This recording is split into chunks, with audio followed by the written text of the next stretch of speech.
Hola, bienvenidos a TVForo.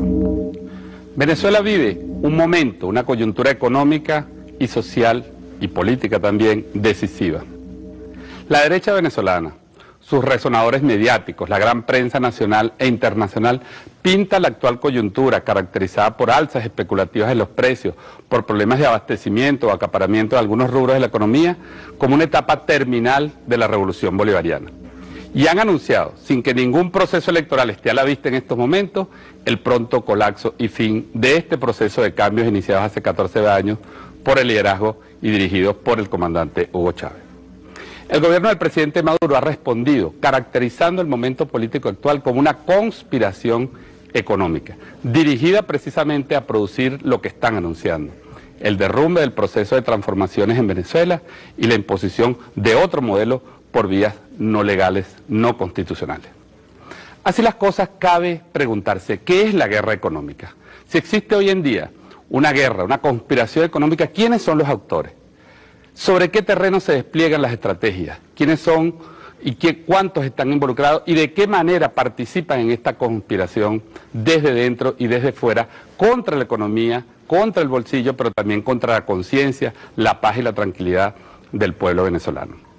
Estos son los elementos centrales del programa de hoy. Vamos a estar hablando de la guerra económica y también vamos a estar hablando de un aspecto central de la guerra económica que tiene que ver con las estrategias mediáticas, con las estrategias comunicacionales, cómo afecta la psiquis individual y colectiva, el pensamiento de la gente, la presión que se está generando para las compras nerviosas, para la búsqueda desesperada de los recursos, de los alimentos, cómo esto está afectando la vida del venezolano y cómo puede precisamente incidir en ese clima de pánico, incertidumbre que se está creando en Venezuela. Vamos a estar analizando este tema a través de una serie de trabajos de investigación de TVForo. Vamos a ver algunas cosas como el parecido extraordinario de la coyuntura actual de Venezuela con el Chile en 1973, vamos a estar analizando el rol de algunos medios y voceros privados y vamos a estar también, por supuesto, recordando, hace apenas unas horas el presidente Nicolás Maduro ha anunciado que de seguir este proceso, la revolución bolivariana pasará a una nueva fase. ¿De qué se trata esto? Y vamos a estar recordando también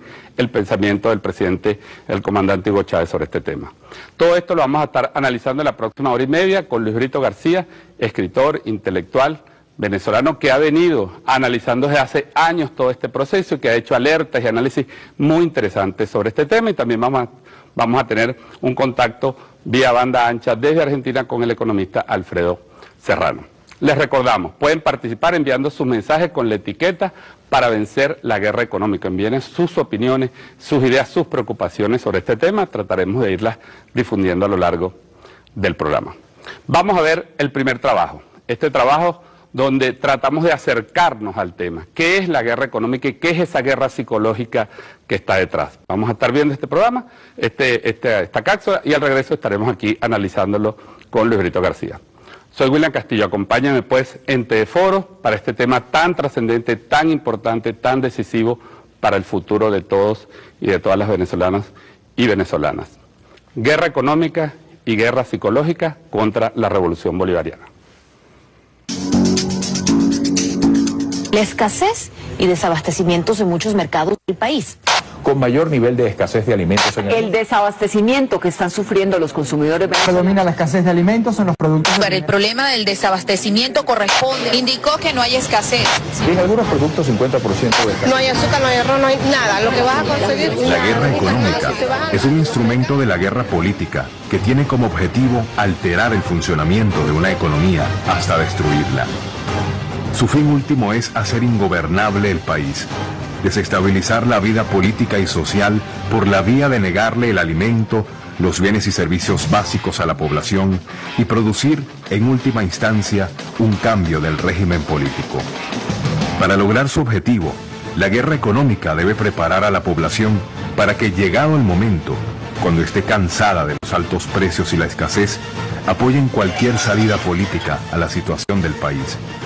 Para ello, es esencial desestabilizar la psiquis colectiva, bombardearla con falsas informaciones, rumores, medias verdades, datos tendenciosos que eleven la incertidumbre y el miedo en la ciudadanía. La conspiración económica induce una situación de inestabilidad que promueve conductas irracionales, como las compras nerviosas, el acaparamiento doméstico o la violencia consumista, en un clima de oscuras profecías sobre el inminente caos económico y social. Es lo que llamamos la guerra psicológica. La guerra psicológica eleva el grado de agresividad social. Al presentar la realidad como un caos, fuera del control de las autoridades, busca atemorizar y a la vez irritar a la población. Se estimulan las fobias, los sentimientos más agresivos y violentos, y al mismo tiempo, el pánico irracional ante cualquier rumor o información dada por cierta. No acaparamos. Así, de forma implacable, la industria cultural y los medios privados despliegan contra la conciencia colectiva un extenso arsenal de recursos de manipulación, cuya tarea es la destrucción mental del país. Para ello, se sirven de todos los medios posibles. La televisión en primer lugar, como su carga de impacto visual y emocional. La radio, como medio de alta penetración y reiteración de mensajes que agreden la psiquis colectiva. Para localizar los productos. La prensa escrita, como formadora de las matrices de opinión mediante las cuales se racionalizan los argumentos de la guerra económica. La publicidad, que juega un doble rol, mientras continúa ofertando la ilusión consumista del sistema, desliza indirectamente y refuerza mensajes conspirativos. Pero sobre todo, en la guerra psicológica juegan un papel central los nuevos medios digitales, ancladas en modernas teorías, como la de los genes informativos, llamados memes, y el contagio viral de la información. Se despliegan estrategias que multiplican de forma casi ilimitada los mensajes desestabilizadores. A su vez, los ciudadanos reproducen exponencialmente estos mensajes, creándose un círculo vicioso de incertidumbre y tensión. Se impone un lenguaje conveniente. A la guerra económica la llaman crisis, al acaparamiento sistemático escasez, a la especulación cambiaria la denominan debilidad de la moneda, al saboteo incapacidad gubernamental. Con su gran alcance y versatilidad para la difusión de contenidos, las redes sociales potencian el mensaje desestabilizador de forma gratuita e histérica. Al mismo tiempo, sirven de elemento movilizador para la acción política, incluso la acción violenta, como lo vimos los días posteriores al 15 de abril. ¿Es posible derrotar la guerra económica? Sí. Para ganar la guerra económica, tenemos primero que resistirla, y para resistirla es vital comprenderla. Entender que la guerra psicológica forma parte esencial de una crisis diseñada para destruir la vida económica, social y política del país. Comprender que los medios no son neutros, que detrás de los mensajes conspirativos se encuentran poderosos intereses nacionales e internacionales, transnacionales, grandes importadores, bancos, medios, especuladores, delincuentes, cambiarios y de todo tipo. Entender que los medios forman parte del ejército agresor, que el objetivo es destruir la paz social y acabar con la revolución bolivariana, aún a costa del hambre y la división de los venezolanos y venezolanas. Es posible derrotar la conspiración económica y su agresión psicológica solo si el gobierno confía en el pueblo, moviliza su conciencia y organiza sus energías políticas. Se puede recuperar la economía y salvar el país solo si el pueblo confía en su gobierno, lo apoya y lo respalda de forma decidida contra los enemigos del bien común. Solo si pueblo y gobierno actúan unidos es posible derrotar el avance de esta gigantesca conspiración. Se trata de la patria o el abismo. Y déjense de tanto odio, que no van a poder con nosotros, no van a poder con el pueblo, no van a poder con el amor de un pueblo.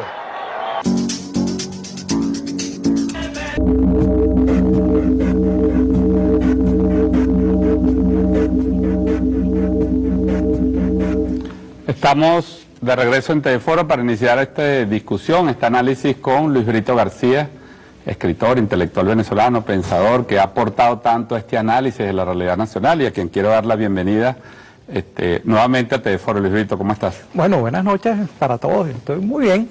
Bueno, encantado de tenerte aquí. Fíjate, Luis Brito, la primera pregunta quiero hacerla sobre algo que tú escribiste hace unos días, un artículo publicado en Aporrea y en otros sitios de la red, en tu propio blog.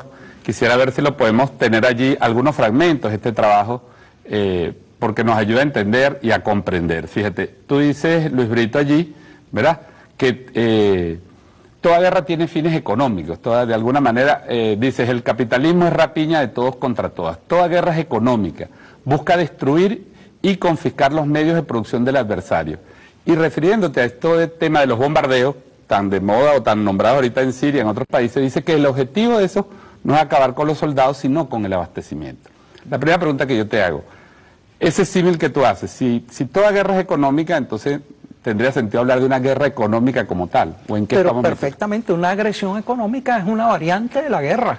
Ahí, fíjate, Clausewitz, que es el clásico de la guerra, decía que la guerra es la continuación de la política por otros medios, pero uno podría decir que la guerra es la continuación de la economía también, porque la política y la economía van juntas. Fíjate tú, por ejemplo, ¿cuándo empezó la guerra con Japón de Estados Unidos? ¿En Pearl Harbor? ¿El 41? No. Años antes, Estados Unidos había bloqueado los suministros de hierro y de petróleo para Japón. Es decir, un país industrial que se está desarrollando, eso es una condena de muerte. Allí empezó un conflicto cuyo desarrollo lógico fue el ataque contra Pearl Harbor, ¿no? Pero es que había habido una iniciativa que significaba la muerte económica de Japón. Entonces, bueno, fíjate, ya mencionaste o se mencionó en el programa la operación contra Chile, por ejemplo, pero es que tuvimos una aquí sin ir tan lejos ni tanto tiempo, en el año 2002 y 2003, hay que recordar que se intentó inhabilitar la principal industria del país, que fue Petróleos de Venezuela, Sociedad Anónima, se la saboteó, hicieron una huelga de brazos caídos, gran parte de su plana mayor se fueron, después de sabotear los mandos para intentar destruir la empresa. Paralelamente con ellos, Fede Cámaras convocó a un paro, que no fue tal paro, fue un cierre patronal. Ellos cerraron sus negocios para que la gente no pudiera acudir a comprar, a consumir, a recibir servicios. Y entonces, acuérdate, eso duró más de 2 meses y pico. Al mismo tiempo, todo eso era acompañado de una guerra mediática furibunda, de un poder desconocido. Oye, durante 2 meses y medio, la televisión únicamente hizo llamados a desestabilizar el gobierno, no había entretenimiento. Había unas cuestiones que decía, cierra tu Santa María, ¿no?, que era incluso dirigida a los comerciantes específicamente. No había entretenimiento, no había educación, no había nada, ni siquiera cuñas comerciales, porque fueron sustituidos por mensajes políticos de desabastecimiento. Había una guerra de mentiras. Yo escuché de repente en un taxi, en una radio, que decía que una fragata iba a disparar proyectiles contra el lago de Maracaibo para forzar a los trabajadores petroleros a que trabajaran. Pero ¿cómo es eso? Yo te voy a apuntarte un misil. Pero había disparates de toda esa índole. Una guerra de mentiras, era económica, era política, era mediática también. Y ya sabemos, fíjate, y la finalidad era forzar al pueblo venezolano por hambre a entrar en un conjunto de disturbios que significaran el fin del proyecto bolivariano.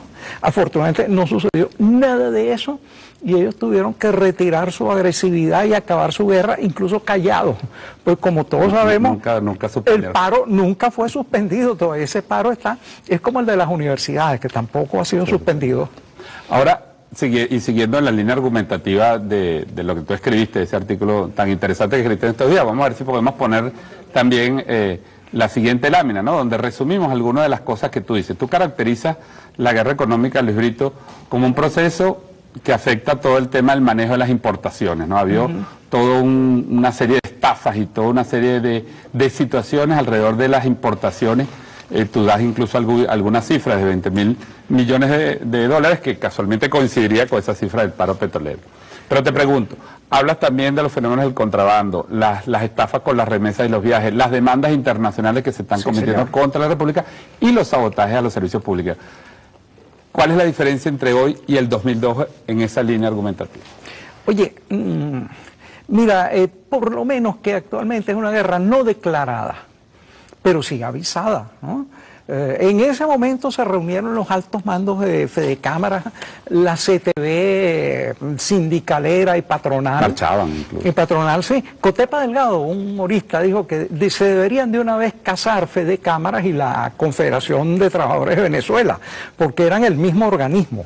Entonces, en ese caso, por lo menos ellos aparecieron en televisión declarándole la guerra al gobierno. Ahorita no, ahorita es a la chita callando. Hacen lo mismo, desaparecen insumos necesarios, desaparecen, entre comillas. ¿Cómo es eso que desaparece un producto y entonces de aquí a 3 días aparece, pero se anuncia que va a desaparecer otro? Y cuando la gente entra en una histeria, entonces efectivamente... Consigues una cosa y desaparece otra. Desaparece, sí.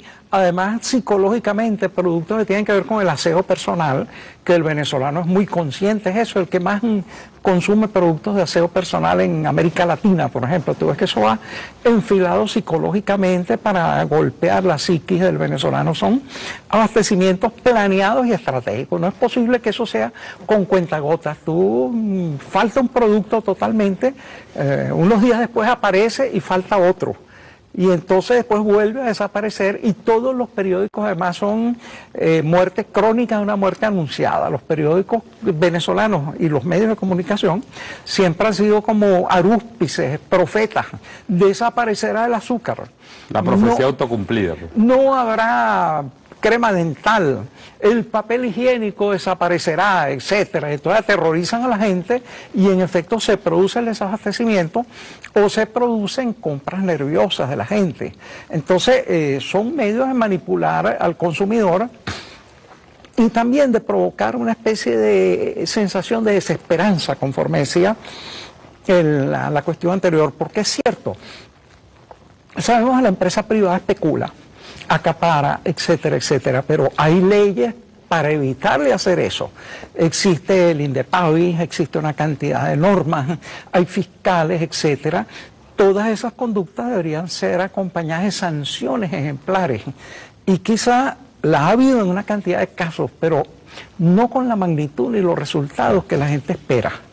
Diría yo, todos sabemos que hay delincuentes, es cierto, el delito es universal, pero esperamos que haya una policía que nos proteja. Pero se traslada un fenómeno también de cierta impunidad, ¿no? Que la gente lo percibe al menos como exacto, una impunidad. Es la intención fundamental. Señalar el gobierno está indefenso ante esta situación, luego hay que cambiar de gobierno. Es el mensaje. Sí. Tú hablabas de Chile y nosotros lo mencionamos. Quisiera que viéramos este trabajo que lo trajimos del documental, este resumen del documental La Batalla de Chile, del cineasta Patricio Guzmán, y veamos, y vea usted en su casa, amigo usuario y usuaria de la televisión pública venezolana, si se le parece a algo o no. Vamos a ver este resumen o este fragmento de La Batalla de Chile de Patricio Guzmán.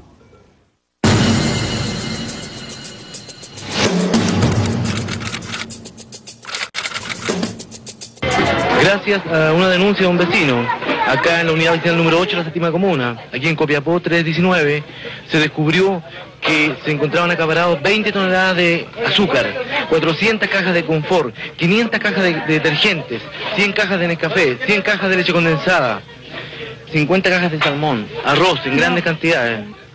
Claro, esto va a ser vendido acá a los vecinos de este sector. El gobierno fortalece las JAP o juntas de abastecimiento y precios. En teoría, las JAP son organismos vecinales para fiscalizar la distribución de alimentos y denunciar a los especuladores. Cuando las JAP descubren un acaparamiento, el gobierno interviene en el negocio y pone a la venta los productos. Los principales objetivos de la oposición son desarticular la entrega de alimentos, agotar los stocks de reserva y sabotear las siembras para aumentar la escasez. Está comprobado que los industriales de esta industria han empezado con un boicot abierto a la producción y los trabajadores estamos en contra de eso. Durante los 3 años de la Unidad Popular, el Instituto Americano para el Desarrollo del Sindicalismo Libre, financiado indirectamente por la CIA, orienta su trabajo hacia los gremios chilenos. En el mes de mayo, una tercera parte del transporte colectivo está inmovilizada por falta de repuestos de origen norteamericano. Para protestar contra este estado de cosas, pero también para agravarlo, los dueños de autobuses particulares declaran una huelga indefinida. Con solo 600 vehículos, la empresa del Estado debe atender por sí sola el trabajo que hacen los 5.000 autobuses particulares de Santiago. Con el fin de hacer frente a un eventual paro de todo el transporte, se crea el MOPARE, Movimiento Patriótico de Recuperación, que agrupa a los transportistas de izquierda. Por primera vez, la oposición arrastra a un sector del proletariado. En la mina El Teniente, una parte de los trabajadores se declara en huelga por causas económicas. Ese mismo día y a la misma hora, más de la mitad de los 8.000 mineros continúan sus puestos de trabajo. La mayoría de ellos cumple horas extras para mantener en funcionamiento las faenas básicas de la mina. Hay que fortalecer el poder popular, los centros de madre, la junta de vecinos, la junta de abastecimientos y precios, los comandos comunales. Hay que fortalecerlos, hay que fortalecer los cordones industriales, pero no como fuerzas paralelas al gobierno, sino como fuerzas populares, junto a la fuerza del gobierno de ustedes, el gobierno popular. Los estudiantes de la Universidad Católica se convierten en los principales agitadores del paro. Un amplio sector de la clase media empieza a sumarse, consciente o inconscientemente, a las filas del fascismo. Al mismo tiempo, en la ciudad de Rancagua, se declaran en paro comerciantes, profesionales y transportistas, solidarizando con los mineros en huelga. Las Fuerzas Armadas y de Orden han actuado en el día de hoy solo bajo la inspiración patriótica de sacar al país del caos que en forma aguda lo estaba precipitando el gobierno marxista de Salvador Allende.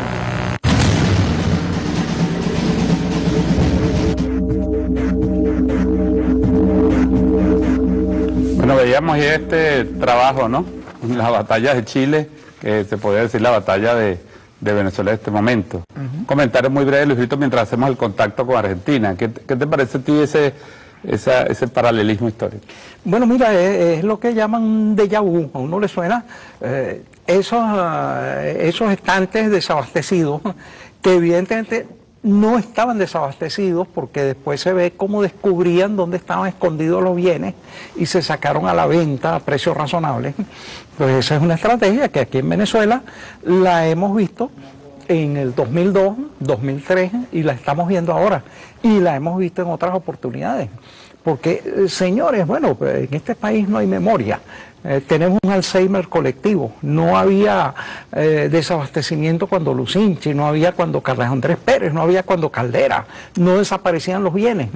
Lo que sucede es que cada uno de esos presidentes se asustaba y entonces llamaba a alguien del sector empresarial y le entregaba el Ministerio de Hacienda. Y entonces las presiones disminuían, y si no había abastecimiento ya eso no se mencionaba en la prensa. Entonces, fíjate tú, por ejemplo, Lucinchi aflojó toda la crítica de la prensa porque él tenía el control de importaciones del papel. Y entonces agarraba y le daba a los periódicos para que importaran lo que fuera. Y los periódicos criticaban levemente a Lucinchi, no se metían con ciertos aspectos, pues decían, si este tipo nos corta el suministro de dólares preferenciales para el papel, por ejemplo. Entonces había eso, pero no pensemos que Venezuela fue siempre un paraíso de abundancia, todo lo contrario, un país donde había 70 y pico % de pobreza a finales del siglo pasado, era un país también de desabastecimiento y de miseria. Entonces estas imágenes nos regresan a esas situaciones, pero en algunos casos han sido desabastecimientos hechos con premeditación y alevosía, para empezar la jerga, para usar la jerga del derecho penal, pues. Sí, podríamos decir hasta con ventaja, porque además siguen recibiendo beneficios del Estado venezolano. ¿Cómo no? Permíteme un momentico, Luis Brito, vamos a hacer, creo que tenemos en contacto a Alfredo Serrano, economista, analista internacional desde Argentina. Lo tenemos, saludamos a Alfredo desde Venezuela. Hola, ¿qué tal? Buenas noches, William. Buenas noches, muchas gracias por compartir unos minutos aquí. Alfredo, lo que quisiéramos preguntarte, estamos haciendo aquí un análisis en Venezuela con el profesor y escritor venezolano Luis Brito García sobre esto que hemos llamado la guerra económica. Quisiéramos saber en tu opinión y en tu análisis, cómo se está transmitiendo la imagen de Venezuela a través de los medios internacionales en relación a este tema. Bueno, la ofensiva internacional respecto a esta guerra es increíble. De hecho, si hoy uno repasa los editoriales de la prensa internacional, dando dos ejemplos, uno es en Argentina, el propio Clarín establece un titular escalofriante, leo literalmente: peleas por alimentos en los súper de Venezuela, ya hay 2 muertos.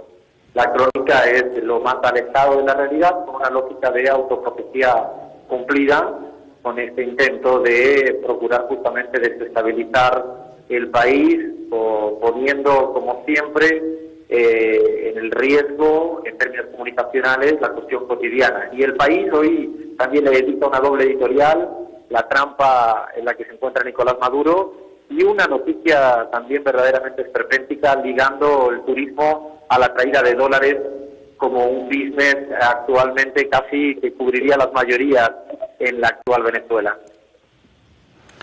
Y fíjate, Alfredo, te preguntaría, además de esto que ha sido, digamos, consistente estos 14 años, las campañas contra Venezuela, si uno rastrea en la historia de América Latina y de otros países, por supuesto el caso de Chile, que lo veíamos hace unos minutos, es un caso ejemplar, pero uno podría decir que las crisis que se han vivido en otros países, en Ecuador, en Bolivia, donde también ha habido intentos de la prensa, ¿dónde otros aspectos, dónde otros países se muestran estos procesos de desestabilización que se convierten en opinión pública a través de la mediática?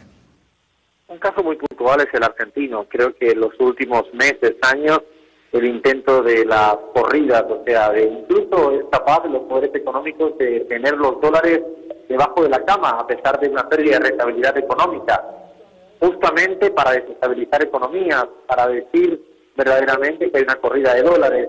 Es un caso que podría uno analizar en el este europeo, como fueron aquellas corridas de dólares de aquel magnate George Soros desestabilizando monedas.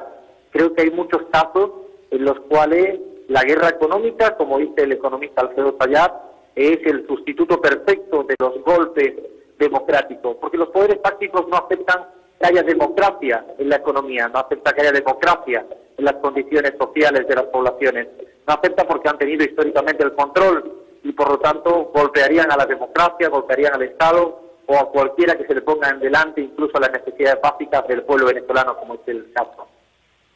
Bueno, Alfredo, muchísimas gracias, ¿verdad? Gracias por tus opiniones y bueno, un saludo aquí desde Venezuela. No, fíjate cómo los análisis internacionales, la misma imagen, ¿no?, que se presenta aquí en Venezuela, pero explotada en otros países, ¿no? Sí, sí, sí. Por cierto, esos supuestos incidentes, que vaya usted a saber si son ciertos, uno fue de 2 hermanas que lucharon, supuestamente por un pollo o algo así, entonces en virtud de la lucha a una ya se le interrumpió el embarazo. Es decir, pero vaya usted a saber si esa noticia es cierta, y en todo caso, pues no se trata de un homicidio, por lo menos intencional. Pero fíjate tú entonces cómo hay esa cosa. Yo estuve en Argentina y entonces a Argentina le hicieron una campaña tremenda a la Kirchner porque pensaba simplemente poner un impuesto sobre las exportaciones de soya.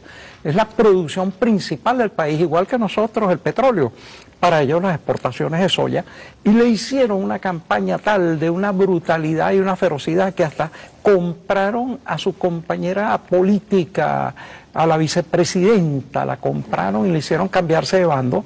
Ahora a los que apoyaban el impuesto a las exportaciones los escrachaban, eso es un verbo que parece se inventó en Argentina, iban multitudes a romperle las casas, a llenarlas de motes injuriosos, a silbarlos, etcétera, etcétera. Eran cuestiones de agresión física directamente. Entonces, y todo eso, bueno, para evitar que un gobierno utilice los recursos para la finalidad de subvenir a las necesidades del pueblo. Parece que eso es muy universal. Fíjate, te pregunto lo siguiente, lo leía precisamente también de un analista argentino en estos días, ¿no? Él decía una cosa muy interesante, decía, estos procesos de desestabilización económica tienen fines políticos, sin duda, pero son en sí mismos un gran negocio también. O sea, y haciendo un contraste con lo que tú analizas el 2002, Bueno, cuando daban la cara, ahora hay una guerra encubierta. Ahora se hace una guerra económica, pero al mismo tiempo hay un gran negocio, dice este analista, porque las alzas especulativas de precios transfieren recursos de los ciudadanos a los privados y del Estado a los privados, en grandes cantidades como está sucediendo hoy en Venezuela. Sí, parece ser que el llamado dólar paralelo ocupa como un 6% de la cuestión económica, pero todo intentan vendértelo a un supuesto precio de dólar paralelo cuando han obtenido dólares del Estado a un precio regulado para hacer esas importaciones. Entonces eso es un negocio magnífico. Yo obtengo el Estado dólares al precio oficial y entonces después te los vendo a precio de dólar paralelo 6, 7, 8, 9, 10 veces más grande. Eso es una transferencia inmensa. Ahora, otras cosas, en Argentina, una cosa que no ha habido aquí nunca, el corralito bancario. Le pusieron presa a toda la gente, todo lo que tenía depositado en los bancos, le permitían retirar apenas una miseria, un gasto cotidiano. Es más, eso lo impusieron el día del golpe de Estado, el 11 de abril. Yo estaba medio limpio y fui a un banco, no dejaban retirar más que una cantidad miserable. La banca impuso aquí un corralito bancario y eso no se ha comentado mayormente. Ahora, piensa tú la crisis bancaria que hubo cuando Caldera. Los banqueros se robaron la mitad del circulante del país, hubo suicidio. Hubo enfermedades causadas por eso, infartos, depresiones terminales, etcétera, etcétera. Piensa tú lo que es la mitad del circulante de un país robado, ¿no? Para que veas. No, una cosa impresionante. Creo que las cifras, si mal no recuerdo, estaban hablando de 8.000 millones de dólares de aquella época. De aquella época. Hay que verle la cara a lo que era en 1994. 8.000 millones de dólares que fueron repuestos por el Estado. Por el Estado. No, porque no hubo ningún proceso, claro, salvo algunos edificios que quedaron por allí para... Como dice Eduardo Galeano, el socialismo después de todo no es tan malo a la hora de socializar las pérdidas. Sí. Ahora bien, Luis Brito, por tu experiencia, por tu trabajo sobre el tema comunicacional, ¿qué rol, además del que es visible, pues es un poco el que acotaba a Alfredo, la exageración, la manipulación de hechos, porque efectivamente el gobierno nunca ha dicho que no haya problemas en la economía. Es decir, además, vivir con problemas es la sal de la vida, para una persona, para un país, para una economía. Es decir, puede haber, el gobierno ha reconocido que ha habido sectores donde ha habido quizás retrasos administrativos, algunos problemas en cadenas productivas específicas que han generado problemas puntuales. Sin embargo, la imagen que se transfiere es de un caos total. ¿De qué rol están jugando allí los medios y cómo entender ese rol? Bueno, por la multiplicación. Primero, el efecto de profecía. Los medios profetizan que se va a desaparecer tal producto, o sorpresa, el producto sí escasea, está escondido, y además de un tiempo después reaparece. Entonces, allí hay una especie de juego del pánico. Porque entonces la gente, al sentir que no va a conseguir cosas que considera esenciales, entonces reacciona con nerviosidad, pesimismo, etcétera. Ahora, preguntémonos lo siguiente. ¿Piensan ustedes en lo que es que en un día en el aeropuerto de Maiquetía se procesaron más de 40.000 viajeros? En estas vacaciones pasaron. ¿Cómo es posible decir que hay una economía en crisis con la gente haciendo eso? Muchos de ellos eran posiblemente raspatarjetas, es decir, que solicitaban dólares preferenciales para simplemente entregarlos o hacerlos efectivos en el exterior y venir aquí y cambiarlos en el mercado paralelo. Por ejemplo, piensan ustedes, y creo que es un tema que tú estás analizando también, la enorme cantidad de espectáculos frívolos que se están trayendo para este fin de año a Venezuela a unos precios descomunales. Que por cierto, todos esos artistas cobran en dólares, de alguna parte tienen que estar saliendo esos dólares. Para los cuales efectivamente esos dólares los da el Estado. Esos dólares se los da el Estado a los empresarios porque ellos no necesitan para hacer gastos. Y entonces... ¿Quién vigila? ¿Quién supervisa esos gastos? ¿Quién supervisa eso? Que es el gran problema, por ejemplo, esos 20.000 millones de dólares o más que según denunció Giordani fueron otorgados y que no tuvieron ningún tipo de respaldo. Simplemente fue una enorme transferencia de dólares a precio preferencial al sector privado, no justificada por ninguna importación. Se hicieron importaciones ficticias de papel o de productos inservibles, o no se importó nada, meramente se estafó al Estado. Y entonces esos dólares a unos precios preferenciales, después esa gente los manejó dentro del mercado para convertirlos a su cambio del llamado dólar paralelo, o simplemente los fugaron para el exterior. Tú dices en tu artículo, en retomo, ¿no? Y colocas en este contexto de conspiración económica también las demandas o las decisiones, vamos a decir, de tribunales de arbitraje internacionales contra Venezuela, como la que se acaba de producir contra Petróleos de Venezuela. Sí, fíjate que gracias a una campaña, pero empedernida de varios años, finalmente Venezuela se salió del CIADI, el Centro Internacional de Arreglo de las Diferencias sobre las Inversiones, pero quedaron acumuladas una cantidad de demandas cuyos montos totales son impresionantes, y entonces hay un lapso, unas 20 o más demandas. Hay unas 20 o más demandas, y una sola de ellas, la que acaban de decidir a favor de la Conoco, según las aspiraciones de la Conoco, va a más de 20.000 millones de dólares también. Nada más esa demanda de la Conoco. Claro, nosotros pensamos que eso tiene un monto mucho más pequeño, pero quien decide son las cortes internacionales, no nuestros tribunales. Eso es inconstitucional. Eso sucedió en los años 80, 90. ¿En qué momento se transfirió la soberanía del país a esas instancias que ahora, en este momento, demandan a Venezuela? A principios de los 80 comenzaron una serie de firmas de tratados de promoción y protección de las inversiones, de acuerdos internacionales, y entonces, a pesar de que nuestra Constitución dice, y mucho antes del incidente de 1902, cuando 15 acorazados de las potencias europeas nos bloquearon y bombardearon para cobrar la deuda pública, nuestra Constitución siempre ha dicho, las controversias sobre los contratos de interés público deben resolverse según nuestras leyes y con nuestros tribunales. Eso lo sentó el propio Simón Bolívar en una controversia con un agente estadounidense. Los estadounidenses estaban contrabandeando armas a favor de los realistas. Bolívar, por el Orinoco, ¿no? Entiendo. Por el Orinoco, entonces Bolívar agarró y se apoderó de coletas que estaban contrabandeando. Entonces, la gente estadounidense decía, eso tiene que resolver los tribunales de Estados Unidos. Bolívar dijo, no señor, aquí hay un bloqueo establecido que ha sido comunicado a todas las ciudades del mundo, y eso lo resuelven nuestros tribunales por nuestras leyes. Hasta hoy, de repente, unos burócratas decidieron que los contratos fundamentales para la existencia del país los iban a decidir cortes internacionales.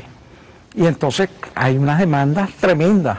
Que viene a agravar, digamos, de alguna manera, aunque no sean exigibles inmediatamente, viene a agravar este panorama de situación económica dificultosa. Bueno, teóricamente no podrían embargar las reservas internacionales. Aquí cuando se formó el lío de la Exxon, con los activos pero podrían embargar activos, embargar suministros de petróleo que hiciéramos al exterior, embargar compras de alimentos. Además, no se pueden embargar las reservas internacionales. ¿Y qué pasó con los 200.000 millones de dólares de reservas de Libia que les echaron mano y nadie sabe dónde están?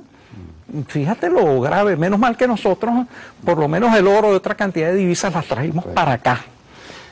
Tú también hablas en tu artículo del saboteo a los servicios públicos, ¿no? Sí. Y el presidente Maduro, hoy lo ratificaba, pero lo estaba diciendo estos días, hay una suerte ahora de estrategia de guerrilla, ¿no? No es grandes apagones, sino bueno, vamos a apagar una ciudad, una urbanización, y hace muy difícil, por supuesto, para un sistema tan complejo como el sistema eléctrico mantener el control. Pero hay conflagraciones de una malignidad tremenda. El año pasado hubo el estallido en la refinería de Amuay, y hace poco, bueno, se demostró que eso no fue una fuga mantenida que creó una... No, que allí hubo una ruptura de un tubo específico que hizo la conflagración instantáneamente. Es decir, la prueba de que eso es un sabotaje es casi directa. Se han vuelto a hacer asaltos y además sabotajes en el metro. Hace poco había eso, que eso se había controlado, había una seguridad, pues entonces ahora están saboteando la vía de comunicación popular que es el metro. Pongamos por caso, entonces hay sabotajes eléctricos también. Fíjate, nada más fácil que sabotearon las líneas de corriente, porque eso vienen desde el Guri, por toda la extensión, es muy difícil vigilar todas las torres, y además, según parece, hasta los propios encargados de eso a veces participan en el sabotaje. Eso se hace muy molesto en algunos sitios del interior, por ejemplo en Maracaibo, ¿no? Claro. En Maracaibo, entonces hay a cada momento un corte de corriente y como en el Zulia es difícil vivir sin aire acondicionado, pues te puedes imaginar lo que significa. Pero hay otros factores muy tremendos que habría que controlar. Por ejemplo, contrabando de extracción masivo. Contrabando de extracción de gasolina subsidiada. Los bachaqueros, yo estoy recibiendo denuncias desde el año antepasado sobre eso. Gente que compra en los locales alimentos y bienes subsidiados por el Estado venezolano, los pasa de contrabando, desabastece a Venezuela y entonces hace un negocio inmediato. Es decir, es un doble negocio. Por un lado, desestabilizan a Venezuela, porque lo que los venezolanos subsidian para el consumo, entonces desaparece de los anaqueles y entonces se lleva hacia la economía colombiana.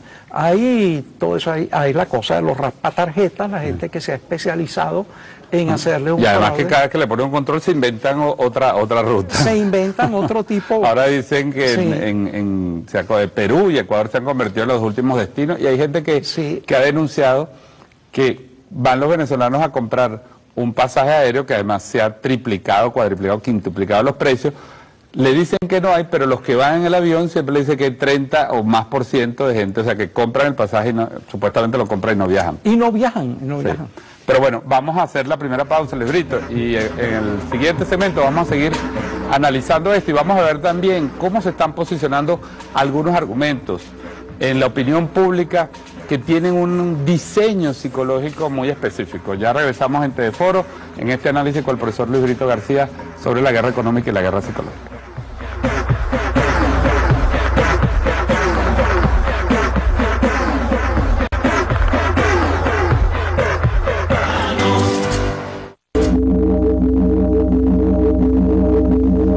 Estamos de vuelta en el Teleforo en este análisis de la guerra económica, la guerra psicológica con el escritor, profesor Luis Brito García. Tenemos algunos tweets, algunos mensajes que han llegado a través de las redes sociales. Vamos a ver si los vamos mostrando. @Tausetti escribe: vencer la guerra económica, que es nuestra etiqueta para que envíen su mensaje. Dice: vencer la guerra económica, Luis Brito, pasa por vencer las causas de la colonización cultural del consumismo y sus cañones, la canalla mediática, dice este usuario. @Rosvigis dice: tengo una duda, BTV, la guerra económica, ¿cuál es el enemigo? 15 años de gobierno socialista, ¿quién maneja el dinero? Vamos a ver qué opina Luis Brito García de esto. Te preguntan allí, bueno, ¿qué guerra económica y qué enemigos ustedes tienen el dinero? Vamos a ver si es verdad o no. Escribe María Antonieta H para vencer la guerra económica, hay que crear la Red Nacional de Centros de Acopio Comunales locales en alianza consumidores campesinos. Interesante esta idea, la repito. Red Nacional de Centros de Acopio Comunales y locales en alianza entre consumidores, ciudadanos y campesinos, lo dice María Antonieta. Y @reflexión 3, vencer la guerra económica. El capitalismo ha utilizado la estrategia de individualizar el consumo para fomentar el sálvese quien pueda. Entonces son algunas de las opiniones que han estado enviando nuestros usuarios. Ya rescato de ahí dos cosas, ¿no? Primero la pregunta sobre la duda que tiene esta usuaria de las redes, ¿no? Y el tema del consumo, ¿no? Porque además esto se produce, Luis Brito, en un país que tiene una tradición de consumo y de consumismo muy alto, entonces el impacto psicológico puede ser mayor. Sí, desde el año 1929 el ingreso petrolero superó a todos los demás rubros del presupuesto. Entonces ya puede uno decir que somos un país altamente influido por los hábitos de consumo que nos ha ido instilando Estados Unidos y Europa. Eso es así. Eso se puede cambiar, pero se puede caer, no es una cosa de la noche a la mañana. Hay que privilegiar el consumo de lo esencial sobre lo superfluo, el consumo básico sobre el consumo de mera, como diría Thorsten Veblen, de consumo ostensible, las cosas que se gastan nada más para hacer ver que uno tiene un alto nivel de consumo, etcétera. Pero yo diría lo siguiente, otra de las preguntas dice, ¿cuál es el enemigo si ustedes tienen el dinero? Lo que sucede es que ese dinero se entrega a los importadores, y los importadores, ¿qué hacen? De repente lo desaparecen, 20.000 millones de dólares sin que haya una sola cosa importada, o de repente tienen allí los suministros y demás, pero los esconden crean escaseces artificiales, porque yo no creo que de repente un producto tan complejo como la leche en polvo desapareció. Y entonces, ábrete sésamo, de la noche a la mañana aparece llenos los automercados de leche en polvo. ¿Cómo es esa cuestión? Es decir, si tú le entregas parte del juego a un adversario y el adversario no sigue las reglas del juego, pues suceden cosas sumamente graves. Y eso nos lleva al otro lado. Otra de las intervenciones que me parece extraordinaria, ¿por qué no crear una red nacional de centros de acopio comunales? El presidente Maduro dijo, creo que hoy mismo, dijo, bueno, que si la cosa seguía así, habría que cambiar un poco el rumbo de la revolución, que hacer una nueva orientación. Yo en el año 2002 saqué un artículo que se llamaba Las tareas revolucionarias de la ultraderecha, demostrando que cada vez que la ultraderecha lanzaba una ofensiva, resultaba en su contra. Intentó privatizar PDVSA, el resultado perdió el control sobre PDVSA. Dio un golpe militar, perdió el control sobre el ejército. Y así sucesivamente. Mira, una de las posibles salidas, si continúa esta agresión sistemática contra el pueblo venezolano, es que el Estado, entonces, en defensa del pueblo venezolano, asuma el control directo de las importaciones de bienes de primera necesidad, sencillamente. ¿Por qué? En defensa primero del pueblo venezolano. El pueblo venezolano está en manos de unos señores que, porque están jugando un jueguito político, deciden esconderle los alimentos, por ejemplo, o las medicinas, o insumos básicos. Eso no puede ser. El gobierno está para cuidar el bienestar de los venezolanos, y entonces, en primer lugar, en cuidado de ese bienestar de la población venezolana, y en segundo lugar, de la propia preservación del gobierno, asumir un conjunto de tareas en los cuales lamentablemente el sector privado parece que no estuviera cumpliendo el rol que le está asignado en una economía mixta, ¿no? Claro, que es como se reconoce, ¿no?, en nuestra Constitución. Reconocemos que es una economía mixta, pero en una economía mixta cada quien debe jugar el papel que le corresponde. No, y además es una economía mixta donde se reconoce constitucionalmente, pero ahí existe un gobierno y un proyecto que ve la economía como un hecho social y sigue un sector empresarial que ve la economía como un hecho de beneficio, es el que ve para el único y exclusivo beneficio de ellos. Claro, ahora eso es legítimo, tú puedes dentro de un sistema mixto que se te reconozca un nivel de beneficio, etcétera, etcétera, perfectamente, pero no un beneficio ilegítimo. No, por ejemplo, creando desabastecimientos artificiales, no poniendo un producto que está regulado en un precio de 10, ponerlo en 100 o 150. El tema de la tasa de ganancia. Ajá, y entonces, bueno... ¿Cuál es la tasa de ganancia de los empresarios en Venezuela en relación a la del empresariado del mundo? Exactamente, y en relación con lo que le conceden para las importaciones. Es decir, entonces, si una de las partes no está dentro de unas reglas del juego que están convenidas en las leyes, oye, entonces llega el momento de cortar las relaciones y asumir esas funciones como una cosa lógica, defensiva, ¿no? Ya vamos a ver el sonido del presidente Maduro esta tarde, pero antes yo quisiera que viéramos este video y quiero que lo veas con mucho cuidado, Librito, y nos ayudes a entenderlo. Hicimos una selección de la intervención de un psicólogo en el canal Televen, en un programa matutino, y nos llamó la atención los argumentos que allí se posicionan, que se intentan posicionar. Quisiéramos, porque, como decimos, estamos tratando de entender las estrategias, las tácticas, ¿no?, que se están usando en esta guerra psicológica y en esta guerra económica contra el país. Le pusimos allí un epígrafe tomado precisamente de Luis Brito García. Vamos a ver, con epígrafe de Luis Brito García, vamos a ver las declaraciones de Axel Capriles, un psicólogo opositor en Televen. Vamos a verlo.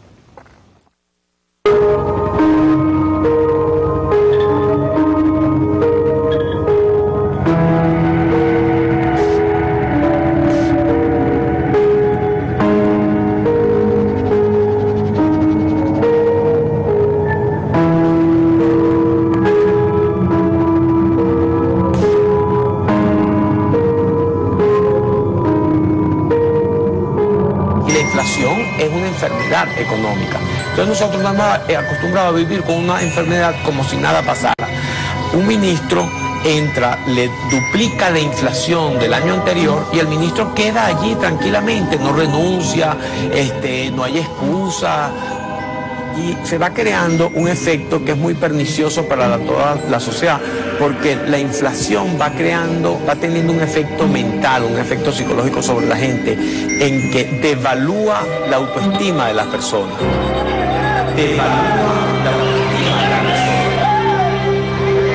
O sea, el individuo, la moneda es como un símbolo de nuestra nacionalidad, de nuestra identidad. Y mientras ese símbolo vale cada mes cada vez menos, nosotros vamos valiendo cada vez menos y todo va valiendo cada vez más. O sea, la inflación te apabulla, te aplasta, te reduce. Y es parte de toda y la aceptas. Y la aceptas. Y es parte de todo esa forma de sumisión y de dependencia extraño en que hemos ido cayendo, en que nos acostumbramos a todo. O sea, alienación. Aceptamos a todo. Es una alienación. Es una forma de alienación en que el individuo es incapaz de pararse y protestar y exigir sus derechos, exigir lo que le corresponde. No, poco a poco lo íbamos aceptando. La inflación pareciera que trabaja en ese sentido. Va devaluándote tu forma de ser, porque todo sube, todo aumenta excepto tú, excepto lo tuyo, excepto tus ingresos. Entonces por eso los gobiernos les es tan fácil utilizar la inflación. Primero porque es un mecanismo de alguna forma de dominación sobre la población y segundo porque es un impuesto indirecto muy fácil de pasar. Usualmente cuando suben los productos, el responsable del aumento del producto es el portugués que te vende el pollo, el capitalista que te vende la cerveza. Tú atacas al que tienes más cercano. Al que tienes más cercano y tú no te das cuenta que es una política, o la mayoría del pueblo, sí quien sabe de economía, pero como la mayoría de las personas no sabe cuáles son los mecanismos de la inflación, no se dan cuenta quién es el verdadero responsable de esa deuda, de esa pobreza generalizada en que está cayendo la población. Y no puede ver que es el gobierno, que no son personas específicas.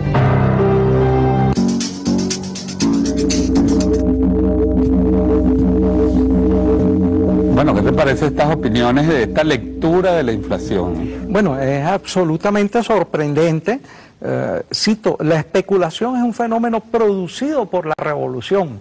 Quiere decir que antes de que hubiera revolución no había especulación. Pero si la especulación es la esencia del capitalismo, por Dios santo, el sacar el mayor provecho a lo que sea. Y entonces, bueno, antes de que hubiera revolución aquí, ¿acaso no fueron especulaciones? La crisis bancaria que hubo durante el gobierno de Caldera, en la cual los banqueros nos robaron la mitad del circulante del país. No había especulación cuando Carlos Andrés Pérez, en donde la inflación era de más de 2 dígitos, 100 y pico %. Y había 103 con Caldera, 103. Ajá. Y había que pagarle a un banco por un préstamo el 100%, 110, 120, 140% de inflación, con lo cual ninguna actividad productiva podía plantearse. ¿Cómo es eso? ¿O sería que había una revolución en tiempos de Caldera y no nos dimos cuenta? ¿O había una cuando Carlos Andrés Pérez? Ahora, y porque salió la gente el 27 de febrero del 89, ¿qué estaba pasando, no? Claro, claro. Entonces, ahí no había una revolución, había una contrarrevolución neoliberal que justamente produjo una liberación de precios que fue tan abrupta que la gente salió desesperada a la calle contra eso. Eso también es un problema, otro problema psicológico, que es la falta de memoria, el mal de Alzheimer focalizado o dirigido. Ahora, ciertamente la moneda es el símbolo de la nacionalidad y entonces la inflación reduce la autoestima, etcétera, pero él dice allí, bueno, pero es que quien te aumenta el precio no es el portugués de la esquina, no es el abasto, no es la empresa. Ah, no. ¿Quién es el que te cobra sobreprecio? Por Dios santo, vivimos en un sistema mixto y la distribución de alimentos, salvo en algunos sitios como en Mercal, depende de la voluntad de estos señores, en los cuales además no acatan las leyes ni acatan las regulaciones. Sencillamente, o te calas el aumento de precios o no compras. Claro. Ellos dicen que los aumentos de precios son de ellos precisamente las regulaciones. ¿Cómo se puede entender eso? Oye, pero eso es maravilloso. Es como que uno dijera que los accidentes mortales en las autopistas son debidos a las regulaciones que permiten, que establecen que se reduzca la velocidad. Es decir, velocidad máxima, 80 kilómetros. Entonces eso causa los accidentes porque la gente al ver los 80 kilómetros va a 160 kilómetros por hora y entonces choca. Entonces la culpa era de la regulación. Si hubieras ido a 80 kilómetros por hora hubieras llegado sano y salvo a tu casa. Entonces eso es el ejemplo típico de esa especie de pensamiento al revés de ciertos sectores privados. Entonces fíjate cómo la conclusión, el responsable es el gobierno. Podría ser, pero indirectamente, porque no le pone orden al sector privado. Fíjate cómo el psicólogo nos está llevando a la responsabilización. Él dice, no, entonces el responsable es el gobierno. Sí, el gobierno tiene una responsabilidad que es evitar la especulación excesiva, evitar los acaparamientos, imponer las sanciones que existen en las leyes y hay organismos para imponerlas de manera de frenar esa inflación artificial y especulativa. Ahora bien, precisamente entrando en eso, porque esto podría delinear algo o relacionarse con algo que decía el presidente Maduro esta tarde, de esta nueva etapa. Pero el presidente también habló ahí de guerra psicológica, asociada a la guerra económica. Escuchemos parte de lo que dijo esta tarde el presidente Nicolás Maduro. La guerra económica que estamos enfrentando con aplomo. Ahora la guerra económica tiene un componente psicológico. Yo pasé hoy, veníamos en un carro, todavía no habíamos recogido a José Vicente, y nos paramos en un mercado a cielo abierto de Mercal. Iba una muchacha pequeña y llevaba una bolsa como de 2 metros de ancho y 1,5 metros de alto. Full de todo. ¿Por qué se producen esas compras nerviosas?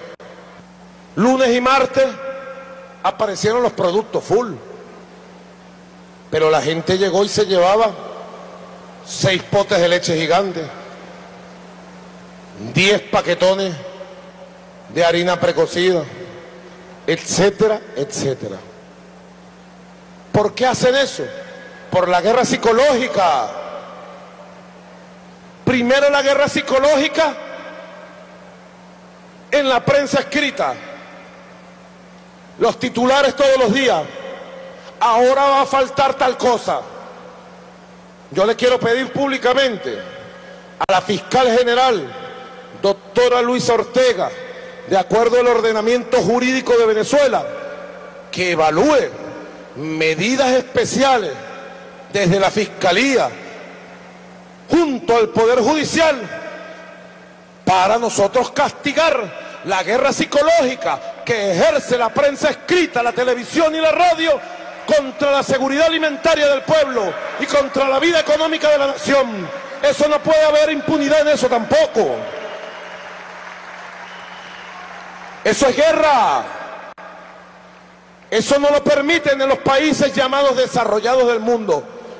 Mire, señor, busque usted en Estados Unidos que el Washington Post, el Washington Times, el New York Times comiencen un mes a sacar titulares.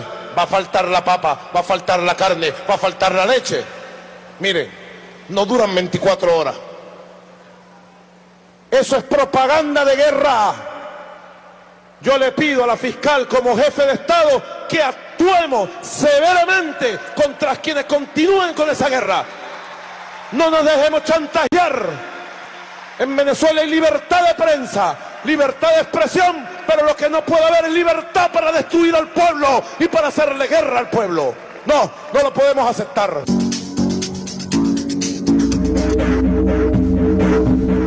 Bueno, veíamos y escuchábamos contundente al presidente hoy. Luis Brito, tú no eres fiscal general, pero eres un conocedor profundo del tema comunicacional, del tema económico. Por cierto, aprovecho y saludo a la fiscal Luisa Ortega Díaz, a la fiscala. Pero te pregunto, ¿qué tipo de medidas? El presidente dice, bueno, ¿se puede considerar propaganda de guerra estos llamados, estas profecías, este uso del derecho a la comunicación, el derecho a la información que está garantizado en nuestro país para generar una zozobra que impacte la economía, la vida y la paz del país? Mira, es bueno poner dos ejemplos que son muy explicativos para el público. En los años 50, en la Basílica de Santa Teresa, parece que se cayó una vela, una chispa y alguien gritó ¡fuego!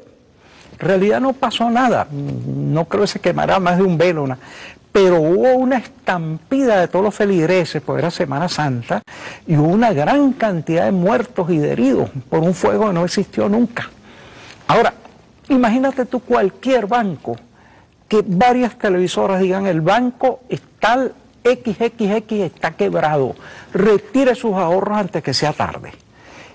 Ningún banco resiste eso porque ningún banco tiene la totalidad del dinero. El dinero tuyo que tú le prestaste a él se lo tiene prestado a otra persona a un plazo, no le puede devolver en ningún momento a todos sus ahorristas, de modo que cualquier banco estaría quebrado. Bastara que se permitiera una campaña de desestabilización de eso y acabaría. Entonces lo mismo sucede en algún sentido cuando se dice eso, falta tal bien, va a haber una escasez de tal cosa. ¿Qué economía etcétera. puede aguantar y cuánto tiempo puede aguantar una economía entonces? Una economía, exacto, mediante ese tipo de falsas informaciones, de falsas alarmas de pánico, etcétera. Pero tan importante como evitar que haya esas alarmas es un poquito sancionar a los que actúan ilegalmente.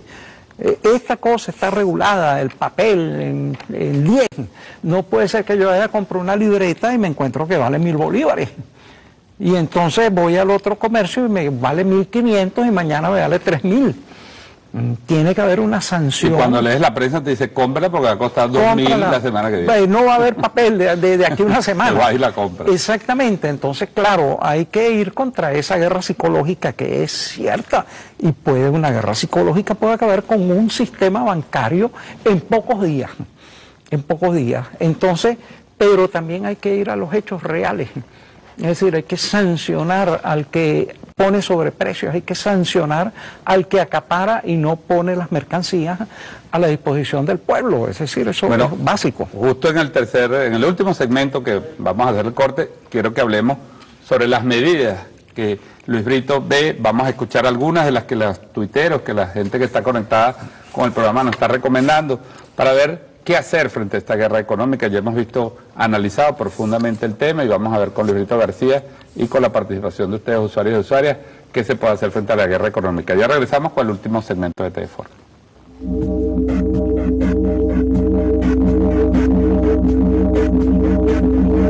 El canal de todos los venezolanos.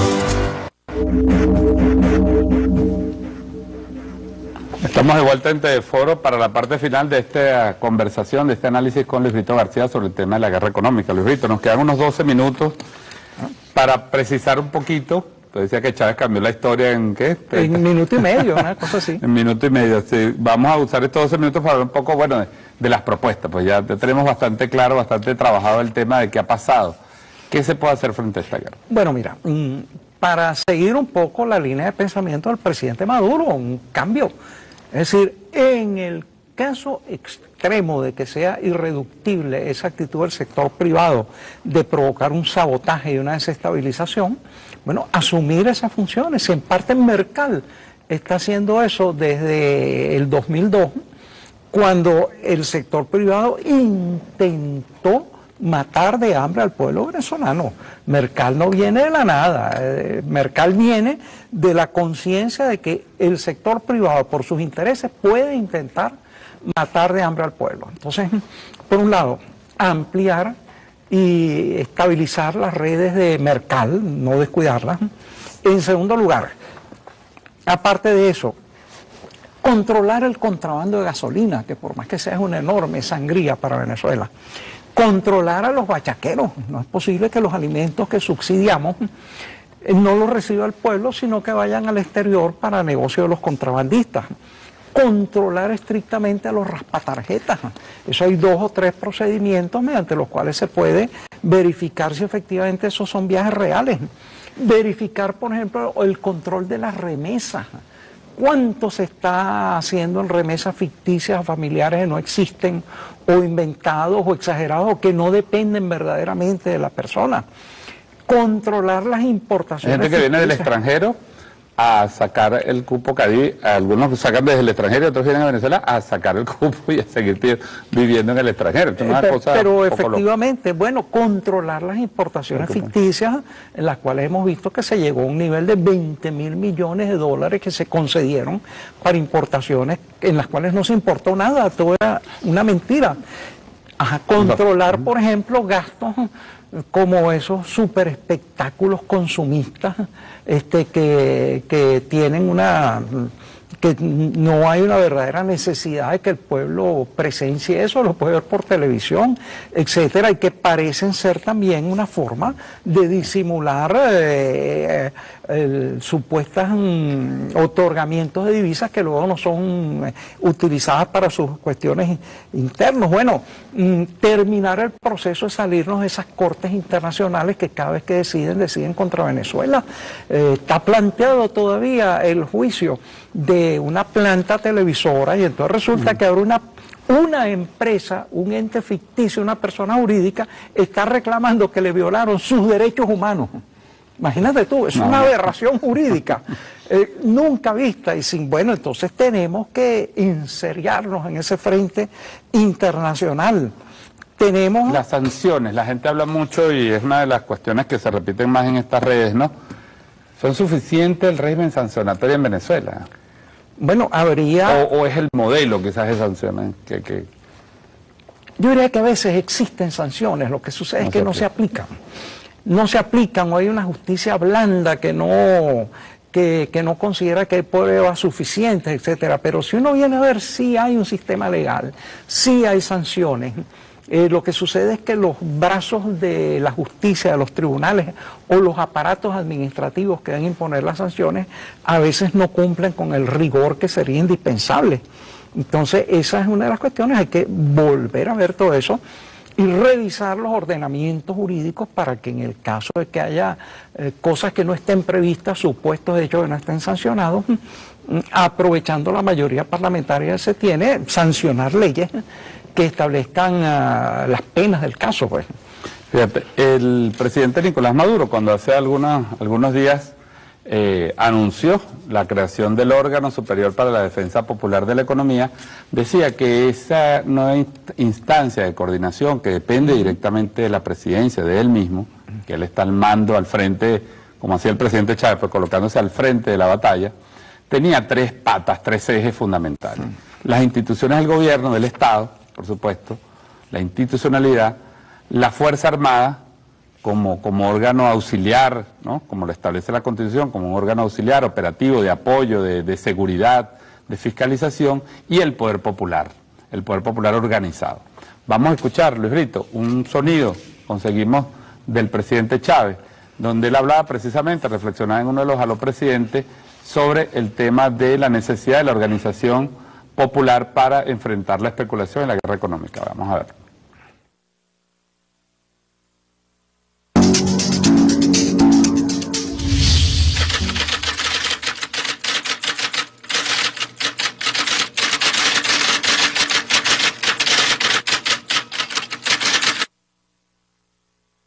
Los ricos a mí me odian, yo no tengo la culpa, ya ellos, yo no los odio, más bien los llamo y les digo lo que una vez le dijo Cristo a un rico, le dijo, ¿quieres salvar tu alma? Distribuye lo que tienes entre los pobres. Yo les digo lo que dijo mi Señor, den una demostración de lo que son y déjense de tanto odio que no van a poder con nosotros, no van a poder con el pueblo, no van a poder con el amor de un pueblo, no van a poder. Bueno, organización popular para todo, para todo. La lucha contra la especulación. Hago un llamado al pueblo, a mayores, a que logremos mayores niveles de organización en cada barrio, en cada esquina, para luchar contra la especulación del que tiene un abasto, el que tiene un comercio, entonces quiere vender todo 5 veces más de lo que cuesta. Hay que denunciarlo,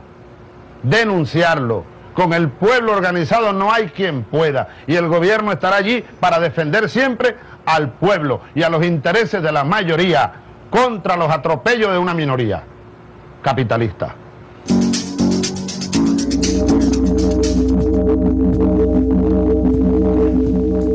No, Librito, hay una continuidad de pensamiento del presidente Chávez y lo que está diciendo el presidente Maduro. La importancia de la organización del poder popular, ¿cómo ves tú ese aspecto? Bueno, es que yo veo los tres elementos que él señala. El Estado, por ejemplo, uno de los elementos fundamentales de esa lucha, bueno, las instituciones del Estado, las instituciones de control de precios, los fiscales, los tribunales, todo eso se tiene que movilizar, no puede permanecer así inmóvil. Fuerzas Armadas Nacionales Bolivarianas.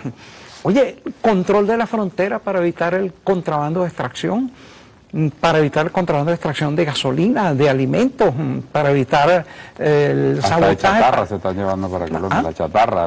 La chatarra, todo para evitar, por ejemplo, el acaparamiento. Oye, la Fuerza Armada, si de repente que hay unos depósitos misteriosos en los que entran camiones, etcétera, tiene que preguntarse qué está sucediendo allí por motivos de defensa. Por ejemplo, entonces tiene un vital papel dentro de eso para evitar el contrabando de extracción y evitar también los contrabandos negativos que pudieran incidir mortalmente sobre nuestra economía, como narcotráfico, etcétera. Y finalmente el poder popular.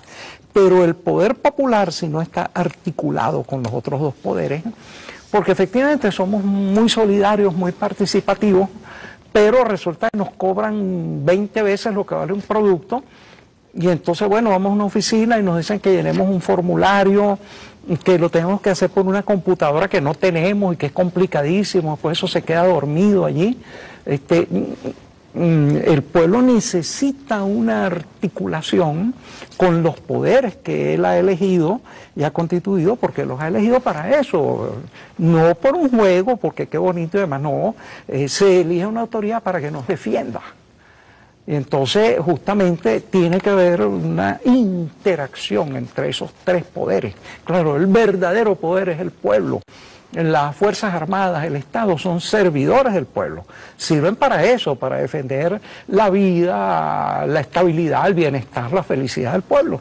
Entonces, efectivamente es correcto lo que dice Maduro, pero tiene que haber una articulación verdadera. Bueno, sin duda, algunos de los anuncios que ha hecho recientemente el gobierno apuntan en esa dirección, ¿no? Ya estamos viendo, desde que se creó el órgano anunciado el vicepresidente Jorge Arreza hace unos días, se han hecho más de 1.600 inspecciones, se han establecido ya más de 100.000 bolívares, o sea, 100 millones antiguos de multas, que bueno, es un comienzo en 2 semanas, por efectivamente haber constatado la violación de la normativa legal. Y en materia de poder popular se ha convocado a la juventud, se ha convocado a las mujeres, Librito. Ese elemento cohesionador, o sea, cómo el pueblo puede, acatando este llamado, desarrollar su propia red participativa, digamos, de verdaderamente protagonismo en el control y en la regulación de la economía. Repito, entendiendo que la economía hay que verla como la de la Constitución, como un bien social. La economía debe estar en función de la felicidad de la colectividad, del colectivo, y no en función solamente del beneficio individual. Sí, mira, la mayoría de los movimientos sociales en Venezuela son motorizados por mujeres. La participación de las mujeres es verdaderamente decisiva, es protagónica, y entonces hay que ver que las mujeres son las que están en ese frente de batalla. La mujer es usualmente la que hace las compras de la familia, la que se enfrenta a las alzas de la vida, la que es golpeada por escaseces, como por ejemplo esconden la leche, y entonces la mujer tiene que darle leche a una cantidad de niñitos que tiene ahí en formación, en creación. Entonces, verdaderamente yo creo que tiene un rol fundamental que cumplir, pero en articulación con los poderes, porque llega una madre a decir, bueno, me han escondido la leche o la han subido 20 veces de precio, y eso se queda en el lamento. Entonces, las cosas no se deben quedar en el lamento, toda queja tiene que ser procesada y traducirse en una acción. Un minuto para una reflexión final, Luis Brito, al pueblo venezolano en general, sobre el momento que estamos viviendo, sobre lo que puede esperar y el rol, precisamente lo que estamos hablando, activo del pueblo en evitar que se lleve nuevamente al país, se le haga caer por el abismo económico y por la violencia social y la paz? Mira, toda esta guerra económica tiene por finalidad destruir las mejoras que ha tenido el pueblo. Dice, no, que es destruir la moneda, que es destruir... No, es destruir el bienestar del pueblo. Fíjate tú que el ingreso mínimo del pueblo venezolano en la última década ha estado, por regla general, un 110% por encima de la inflación, hasta hace poco.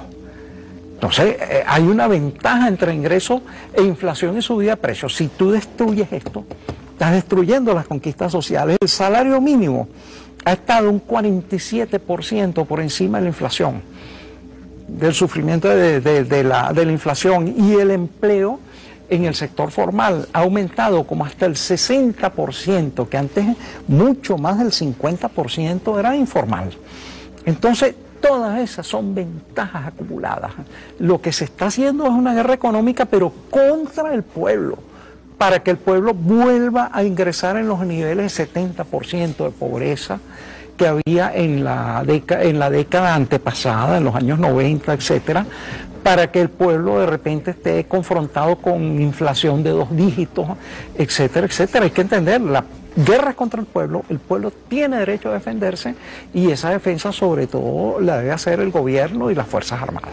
Bueno, muchas gracias, Luis Brito. Antes de despedir por este análisis, por estos importantes comentarios y reflexiones, quisiera que pusiéramos ahí en pantalla brevemente, para despedirnos, recordar el 0800 sabotaje. Hay que denunciar la especulación, 0800 722 253, la cuenta @anualsabotaje, y el 0800 reclama 732-5262, los teléfonos para comunicarse con las instituciones, con el órgano superior para la defensa popular de la economía, con el INDEPAVI y también con la SUNDECO, con todas las instituciones del Ministerio Público que está colaborando en la Defensoría del Pueblo. Gracias a ustedes, usuarios y usuarios de Venezolana de Televisión, del sistema de la televisión pública. Nos vemos en un próximo TF4.